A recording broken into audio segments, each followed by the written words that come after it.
ஹரே கிருஷ்ண கிருஷ்ண கிருஷ்ண ஹரே ஹரே, ஹரே ராமா ராமா ராமா ஹரே ஹரே. குட்டி கதைகள் 1018. இங்கு சில பக்தர்களின் கதையினை காண்போம்.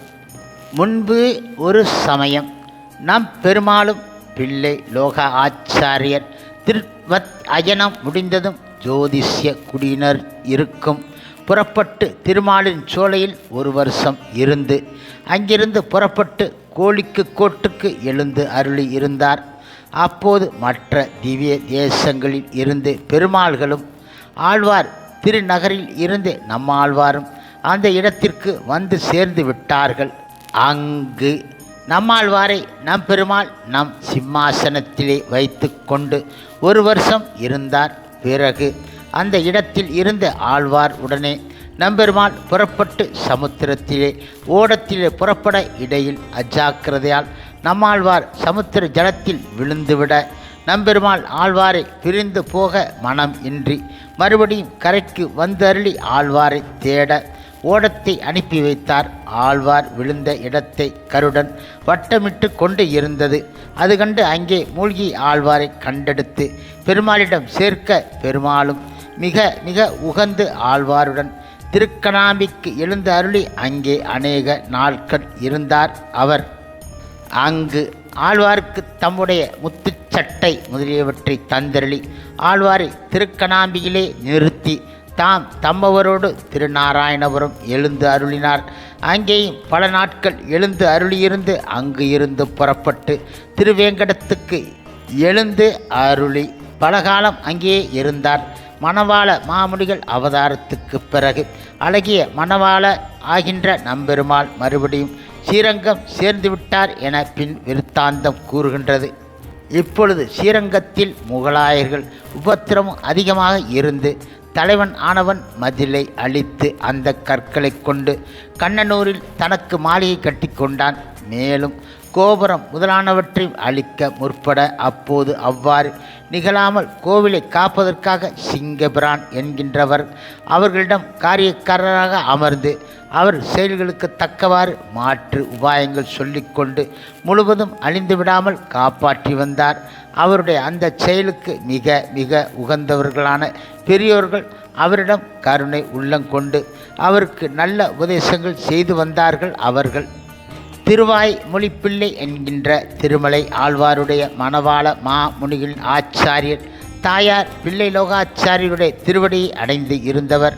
அவர் பிள்ளை லோகாச்சாரியர் திருநாட்டுக்கு எழுந்து அருளியது கேட்டு அவரை சேவிக்க பெறாமையால் தாமும் பரமபதம் அடைந்து விட்டார். அதனால் திருமலை ஆழ்வார் தமது சிற்றன்னையிடம் வளர்ந்து வந்தார். அவர் தமிழில் நல்ல புலமை உள்ளவர், மேலும் நல்ல பேச்சாளருமாய் இருந்தார். ஆனால் அவர் இந்திரியங்களுக்கு வசப்பட்டு இருந்தார். அவரிடம் குரகுலோத்தம தாசருக்கு அபிமானம் ஏற்பட்டுவிட்டது. குரகுலோத்தம தாசர் பிள்ளை லோகாச்சாரியருடைய சிஷ்யர் ஆவார். அவர் பிள்ளைக்கு பிறகு சமய பொறுப்பை ஏற்று நடத்தி வந்தார். தமது அபிமானத்தாலே திருமலை ஆழ்வார் தம் தரிசனத்திலே ஊன்றுபடி செய்ய நினைத்தார்.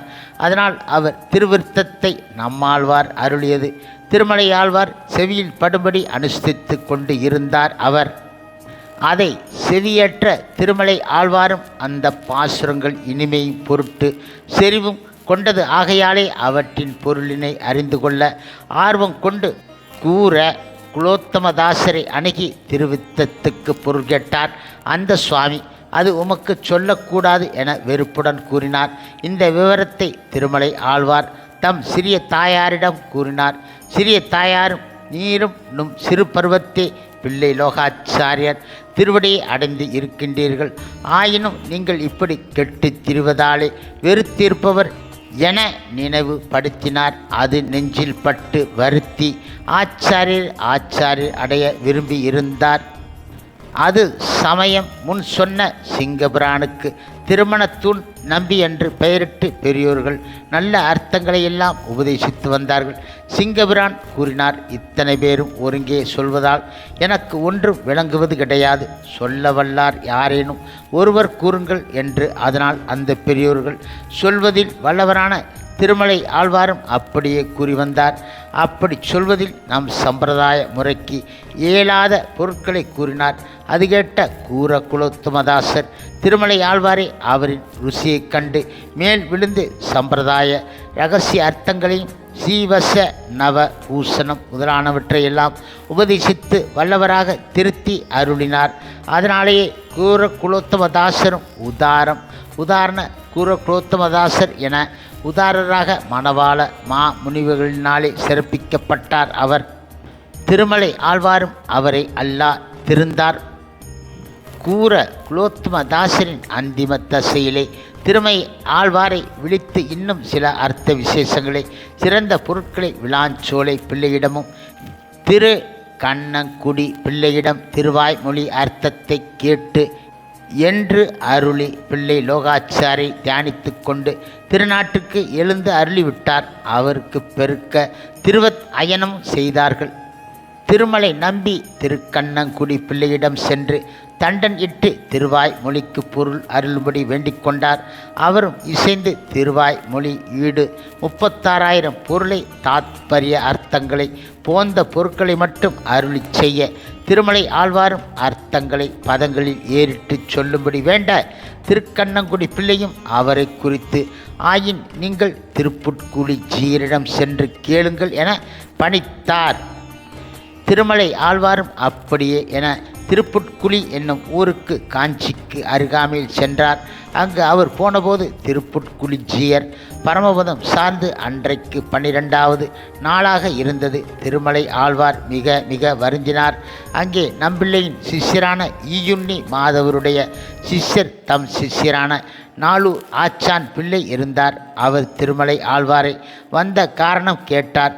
இவரும் திருவாய் மொழி கேட்க வந்த விவரம் கூற ஆச்சான் பிள்ளையும் ஆகில் நாமே ஈடு 36,000 வியாக்கியானத்தை உமக்கு சொல்கின்றோம் என்று அருளி திருவாய் மொழி தொடங்கி ஈடு 36,000 அருளி வந்தார். அவர் இந்த விவரம் திருநாராயணபுரத்தில் முதலானவர்களுக்கு தெரிந்தது. அவர்கள் திருநாராயணபுர தெம்பெருமானார் நியமன ஓலை அனுப்பி திருநாராயணபுரத்துக்கு எழுந்தருளி ஈடு அருள வேண்டும் என கேட்டுக்கொண்டார். அதை தலைமையில் தாங்கி நாளூராச்சான் பிள்ளையும் திருமலை ஆழ்வாரை அழைத்து கொண்டு திருநாராயணபுரத்துக்கு எழுந்த அருளி அங்கே ஈடு வியாக்கியானத்தை பதரசம், அர்த்தரசம், ஓசை குறிப்பு பொருள், தெளிபொருள், வெள்ளிடை பொருள், உள்ளுரை பொருள் முதலானவற்றையெல்லாம் தனித்தனியாக விளக்கி ஐயன் திருவு இல்லாதவாறு நாளூராச்சான் பிள்ளை அருளி செய்தார். இதனை கேட்டு எல்லோரும் ஆனந்த வெள்ளத்தில் மூழ்கினார்கள். முழுமுதற் கடவுள் மற்றும் பரமபுருஷ பகவான் ஸ்ரீ கிருஷ்ணன் தூய பக்தரான நாளூர் ஆச்சான் பிள்ளை திருவாய்மொழி காலட்சேபம் முடிந்த பிறகு மீண்டும் திருப்புட்குழிக்கு எழுந்து அருளினார். திருமலை ஆழ்வார் நாளூராச்சான் பிள்ளையிடம் பக்தி பூண்டு பிரியாது மற்றும் உள்ள அருளி செயல் பொருள்களையெல்லாம் அறிய பெற்றார். அதனால் ஞான பக்தி வைராக்கியம் மிக்கு இருந்தார். அது கண்டு நாளூராச்சான் பிள்ளை திருமலை ஆழ்வார்க்கு தம் திரு ஆராதன பெருமாளான கண்ணனை எழுந்து அருள பண்ணி தந்தார்.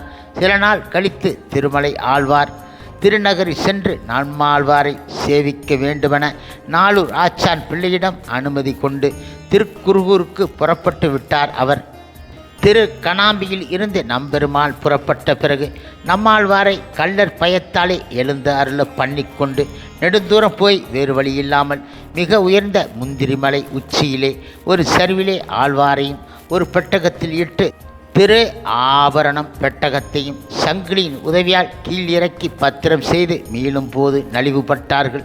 பிறகு மலையாள ராஜாவின் உதவி கொண்டு இடர் களைந்து மலை மீது ஏறி ஆழ்வாரை எடுக்க யார் இறங்குவது என்ற நிலையில் உயிருக்கு ஆபத்தான செயல் என ஒருவரும் முன் வராமல் இருக்க தோழப்பர் என்பவர் தாம் இறங்குவதாக கூற அங்கிருந்த பெரியோர்கள் இனி நடக்கும் சன்னதி விவகாரங்களில் இவருக்கு ஆழ்வார் தோழப்பர் என ஆழ்வார் கொண்டையில் அணியும் பூத்தொடையலை தருவது முதலான பகுமானங்களை செய்வதாக கூறினார்கள். பிறகு 2 சங்கிலிகளால் பிணைக்கப்பட்ட ஊஞ்சலில் தோழப்பர் அமர அந்த சங்கிலிகளை மேலிருந்து சரிவில் மெல்ல இட கீழ் இறங்கி ஆழ்வார் பெட்டகத்தைக் கண்டு கழித்து திறந்து பார்த்து ஆழ்வாரை சேவித்து மூடி அந்த ஊஞ்சலில் ஆழ்வார் உள்ள பெட்டகத்தையும் திரு ஆபரண பெட்டகத்தையும் சேர்த்து வைத்து சங்கிலியை ஆட்ட மேலே உள்ளவர்கள் மேலுக்கு இழுத்து ஆழ்வாரையும் பெட்டகத்தையும் எடுத்துக்கொண்டு தோழப்பர் ஏறி வருவதற்காக மறுபடியும் சங்கிலி பலகை சறுக்கில் இறக்கினார்கள். தோழப்பரும் அதில் ஏறி சங்கிலியை இசைக்க மேல் இருந்தவர்கள் இழுத்தார்கள். மேலுக்கு வந்து கொண்டு இருக்கையில் இடையில் இடுக்குகளில் தட்டுப்பட்டு தோழப்பர் கீழே விழுந்து திருநாடு அலங்கரித்து விட்டார். தோழப்பர் குமாரரான அப்பன் பிள்ளைக்கு ஆழ்வார் விஷயமாக தோழப்பர் திருநாட்டுக்கு எழுந்து அருளினார், ஒரு குறையும் கிடையாது என்று சமாதான கூறி வருத்தம் போக்கி அவருக்கு சொன்னதெல்லாம் உமக்கும் நடத்துவோமாக என கூறி எல்லோரும் ஆழ்வாரை முன்போல திருக்கணாம்பியில் கொண்டு வந்து சம்பிரோச்சனாதிகளை செய்து திரு ஆராதனம் செய்து கொண்டு இருந்தார்கள். அவர்கள் ஆழ்வார் திருநகரில் நம்மாழ்வார் இல்லாததால் திருமலை ஆழ்வார் திருக்கண்ணாம்பிக்கு போய் ஆழ்வாரை சேவித்துவிட்டு ஆழ்வார் திருநகரிக்கு திரும்பி அலங்கழிந்து கடந்த நகரை காடு வெட்டி நாடாக்கி சன்னதி திருத்தி திருக்கணாம்பியில் இருந்த திருநகரிக்கு ஆழ்வாரை மீண்டும் எழுந்து அருள பண்ணி நித்திய பட்ச உற்சவங்களை எல்லாம் கண்டு அருள பண்ணி செய்தார். அதனால் நம்மாழ்வார் உகந்து திருமலை ஆழ்வாருக்கு சடகோபதாசர் என்ற பெயர் இட்டு அருளினார். அவர்கள் ஹரே கிருஷ்ண கிருஷ்ண கிருஷ்ண ஹரி ஹரே ஹரே ராமா ராமா ராமா ஹரே ஹரே. சில பிரபுபாதரின் சேவையில் இஸ்கான் பக்தர்கள்.